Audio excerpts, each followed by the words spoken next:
And joining us now on Unpacking It is Brock Huard. He spent time in the NFL with the Seattle Seahawks and the Indianapolis Colts. He was also a 3-year starter at the University of Washington. He's been a college football analyst for ESPN for 10 years. He co-hosts a morning radio show on 710 ESPN Seattle. He's an analyst for the Seattle Seahawks. He's also the podcast host of Above and Beyond, the intersection of faith and sports. Most importantly, he's a follower of Jesus, a husband, and a father. Brock, it's so great to have you on today. How are you?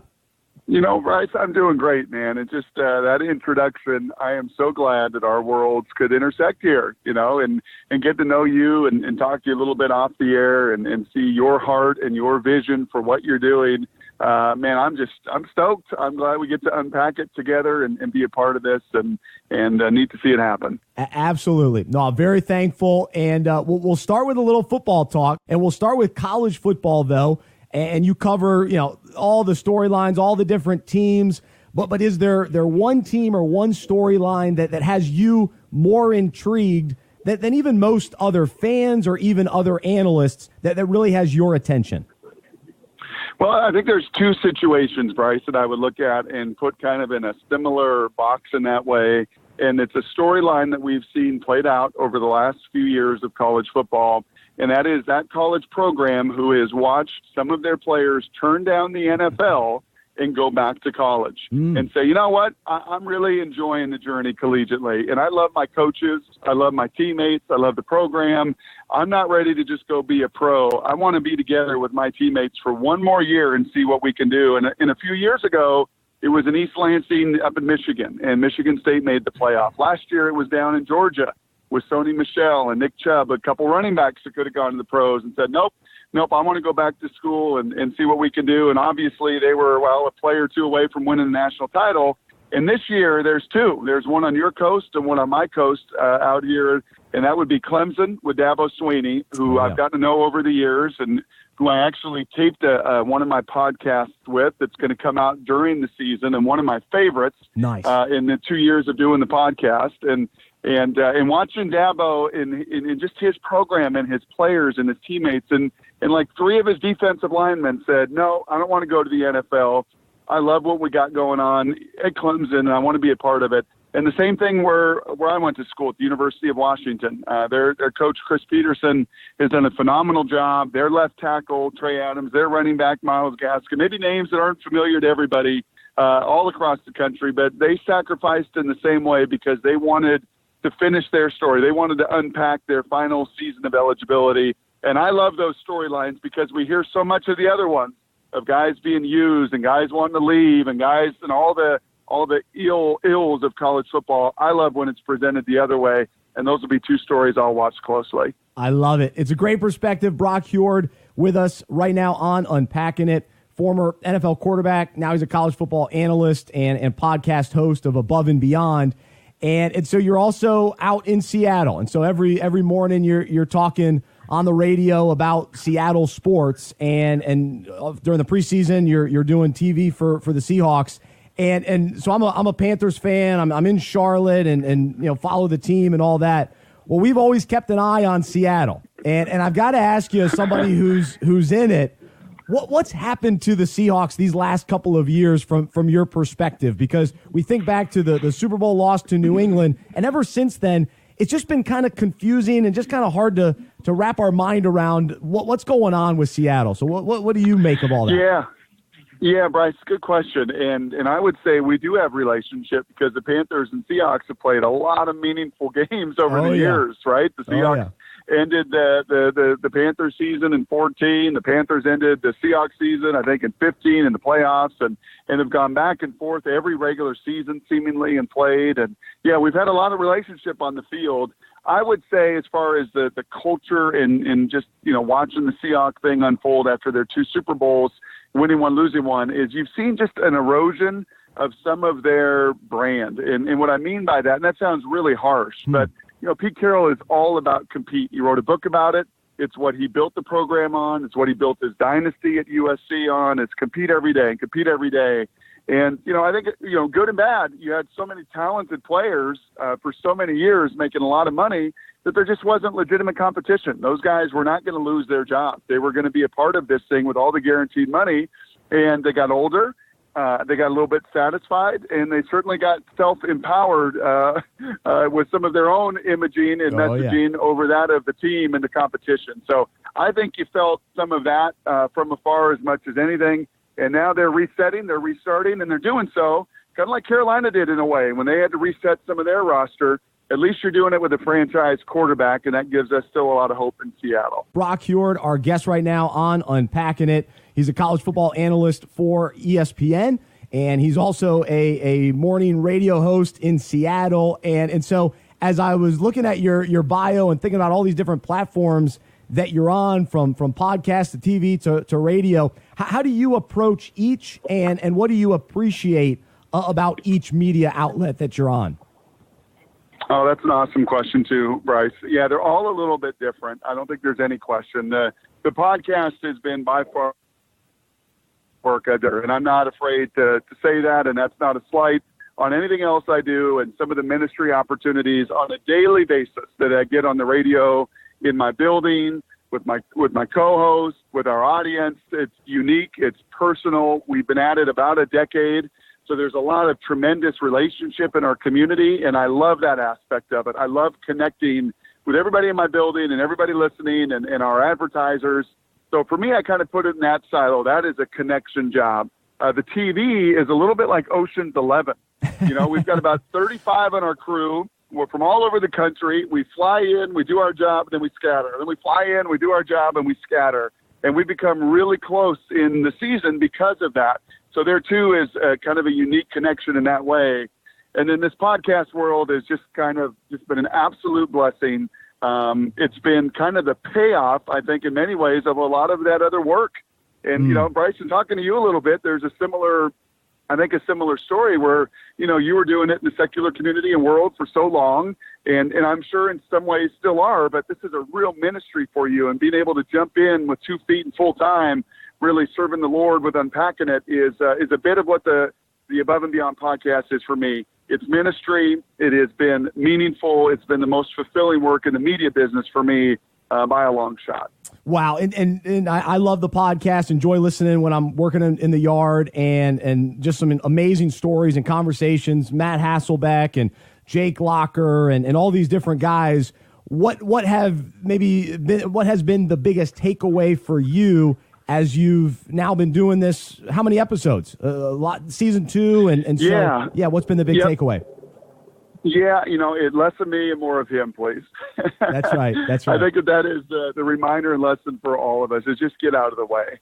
I got to sit under a great teacher and discipled by Ken Etcherson, who's a pastor, a former Seahawks player out here in the Pacific Northwest at Antioch Bible Church. And that would be often his prayer before every sermon, was just move him out of the way so the Lord could do whatever he wanted to whoever he wanted, in whatever way he wanted. And that's really my prayer every time with this podcast, is just get me out of the way. And I've got a wonderful producer, James Osborne, who works on our radio show as well. And he's a super sounding board, an accountability partner. He loves the Lord. And, we were just talking the other day, and he's like, season 1 was so cool, and we got out of the way more and more and more. And season 2, I think just like anything, you try to, well, what can we do here, and how can we improve that? And you have like all this kind of focus, which is great, but ultimately just get out of the way and let the Lord open the doors to those he wants their message shared, and close those doors that aren't quite, in his timing and in his will. So I think as much as anything, Bryce, that's what I've learned. It's just my taste of ministry, I guess, of just really trusting the Lord that this is his and it's certainly not mine. It's great. Check it out. The podcast available wherever podcasts are found. It's called Above and Beyond, the intersection of faith and sports. We're talking with Brock Huard right now on Unpacking It. And so normally you're interviewing other guys and they're sharing their story of faith. And so we do a little bit of that as well here on our show. And so I'll ask you, what was your life like before you started following Jesus? Yeah, it was a mess. I thank God, by the grace of God, that he knocked on my heart at a young age, a very young age, in my home that I was called. I was watching the 700 Club at times instead of cartoons. I was wondering about where I was going in my life, even at a very young, kind of intense age. Wow. And I had a youth pastor come into my life in 7th grade, Scott Sears, who said, you know what, you're a pretty intense kid. You come from a football family. So my dad was a Hall of Fame coach in our hometown. My older brother, was an awesome quarterback, played 12 years in the NFL and everything else. And he could see that football was a big part of my life and my family's life, but he knew that there was a lot more. And he knew, I think, for the way that I was wired and some of my emotion and intensity, that I better find the Lord or this thing could careem off the other side. So he poured into me. I came to the Lord as a freshman in high school. I gave my life to him and found, a whole lot of peace and security. And I think probably from 9th grade to where I sit at 42 years of age, and what I just shared with you, get out of the way. And the more that I did that throughout my career, the more I do that as a dad, the more I do that in my marriage as a husband, the more that I just truly can die to myself on a daily basis and give more of, just the Lord to all of those relationships. Man, there's so much infinitely more peace and joy and all the fruits of the Spirit that come from it. Amen. I love it. Brock Huard with us on Unpacking It. And so as you look back at this journey of faith, and thankfully it started at a young age, when you think back to some defining moments, defining seasons of life, what comes to mind where you just really look back and go, man, that was a season where God really worked and I really grew in my faith and my reliance in him? That's awesome. I got married young, so we got married right out of college. My wife Molly and I have been married 19 years now, and I am so thankful that at every turn and every season and I really encourage so many of those that follow the Lord that if you just get on your knees and pray for those that can come and shape and empower and love on your life, that has certainly been one of my messages as well. To get out of the way, number one, and number two, get on your knees and pray for that accountability. And I have had that, whether that was Scott through my high school years, whether that was Mike Gunn in my college years, whether that was Carl Payne and Eric Simpson, the team chaplains with the Seahawks and Colts, whether that's the men's group that I'm in now with the two Steves and Graham. It's just those men that have been so important, the Tony Dungy's of the world that have played such an impact in my life, Bryce. So that is probably as much as my byline or my messaging as I could possibly encourage is just lean into the Lord, seek accountability, and he will certainly pass for me for decades in my journey and my walk. I need that. I'm a team guy. I grew up, as I said, my home was a football home, a team home. I knew the meaning of team, and we still need it. And I still need that accountability and the men in my life that help shape it. Oh, gosh, so good. And I want to ask you about your brothers in a moment. But in speaking about just some of these key messages that are so important in your life and have been over the years, I know as the football season begins, coaches are always hammering, maybe 1 or 2 points as kind of the focus for the season. Where you're at today in your life, what's been on your heart and mind lately as you study and spend time with God? What's been the most recent focus for you? Yeah, that's fun because just this last year I got to share at a really neat conference. It's called the Higher Ground Conference out in the Pacific Northwest, and in kind of approaching that, and in many of these speaking opportunities, I do just that, Bryce. I'm like, what is the Lord teaching me right now? I try not to just give all my impactful stories, and there were certainly some of them in my conversion and lessons that I've learned through the years, but really is what is the Lord shaping me and teaching me right now in my life. And right now, and at that conference, I said to the folks putting it on, I said, is there any way that I can just bring my accountability group and we can just bring the table from the little coffee shop that we meet at every Wednesday morning at 5 a.m. Can I bring that table and just put it on stage? And then can we just spend the 45 minutes together with these men, there's 600 men at this conference, and just walk them through what we do Wednesday mornings at 5 a.m. Because that's where I'm at in my life right now. Wow. That's where I'm at in my marriage. That's where I'm at parenting. I've got a 15-and-a-half-year-old daughter and a 13-year-old daughter and an 8-year-old son, and we're just right in the midst of parenting teenagers, right, and losing some of the control and trying to love it and walk through that faithfully and not have like a sense of overbearing control, but that they've got to to grow, and they've got to find their relationship with the Lord. And so that, I think, is where more than anything, Bryce, I'm at right now, and would just, again, double down and encourage those men and women that are listening right now, and any young people that are listening right now. You're just not going to do it alone. We have this flag around town here in Seattle, and it was more prominent in the Super Bowl runs than maybe it is right now, but it's the 12th man flag. So if you were to drive around and hang out with me for a day and drive all around, you'd see all these number 12 flags. And what that is a reminder, honestly, to me, is the 12 disciples. They needed one another, right? Jesus needed his team of men. He needed those guys for the good, the bad, the ugly, the failures, the successes, the ego, all the stuff that they walked through in life with him, and certainly, that he empowered their ministry in the early church. But they needed one another, and we do as well. And I would just double down in that way, that you're not ever alone, and to seek that love and that accountability group that's been just really pertinent in my life. Wow. I tell you what, Brock, it's amazing because I've interviewed two other guys in recent weeks, and that's been their message as well. So God's really speaking through our guests on this show just about accountability and fellowship and just that community aspect is just so important for all of us as we grow in our faith. And so appreciate your perspective on that. And I love the concept of bringing your accountability buddies to this conference. That's really cool to hear. That's a good story. And it was really neat, and you just think of that word, accountability. And we throw it around all the time, but the ability and being able to be counted on. And it's not just I need you so bad, and I'm just like this seeker that needs someone. No, it's that you're also able to be counted on, to understand that God uses every one of us in our giftedness, in our successes, in our failures, that yes, you need others, but others need you too. And they need your gifts to be poured into them and to be shared with them, and your story to pour into them, and to be able to be counted on both ways.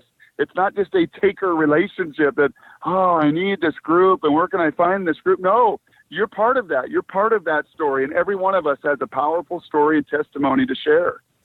So good. Brock Huard, our guest right now on Unpacking It. You know him from ESPN. He also hosts a radio show in Seattle and is an analyst for the Seahawks. But he's also got an awesome podcast called Above and Beyond, the intersection of faith and sports. And so highly recommend you checking that out. And you mentioned your family, and I'm one of three boys. And so I know you've got an older brother and a younger brother. So what impact have they had on your life, and what role do your brothers play in your life? Pretty competitive home. That's what we were. I like to joke and say we were the poor man Manning's family. Nice. Right? Eli, Peyton, they played a long time, won Super Bowls. Damon played 12 years. He played a long time. Yeah. I fooled him for 6 years. And then my little brother is a phenomenal coach. He's down in Sacramento at Sacramento State as an offensive coordinator, and two beautiful little girls himself. And to be honest with you, that's probably where so much of our time and our energy is spent relationally, is all of our kiddos, and trying to be, good dads and certainly good uncles to all the nieces and nephews. And we actually just over this last weekend, we were down visiting my parents in Puyallup, a small town about 45 minutes, not so small anymore. It was small when we grew up, but it's grown up like everything else. And we were celebrating Mom and Dad's 46th wedding anniversary. And my mom and dad love family. They love the grandkids. And, man, just looking around the table the other day, like, gosh, look at all these kids. And I can remember when I was, my nephew's age, who's a little quarterback in our area, and a great little quarterback, and thinking, I remember when I was 16. And looking at my daughter, I remember when I was 15, and walking through, all that life brings teenagers in these day and age. So that's what we spend a whole lot of time and energy on. Oh, that's really cool. Brock Huard, man, it's been awesome talking with you. And I've got one just kind of final random question as I was researching about you, and it just kind of jumped out to me because I studied broadcasting in college, and I got a sociology minor. And so I saw that you graduated from Washington with a psychology degree. So how does that play into your life, and how did you end up doing psychology? Yeah, it's psychosis every day of why I'm doing sports talk radio and getting up at 5 a.m. I was actually I loved it. Football not worked out. I think I'd have continued down that road, Bryce, to do the pre-med thing.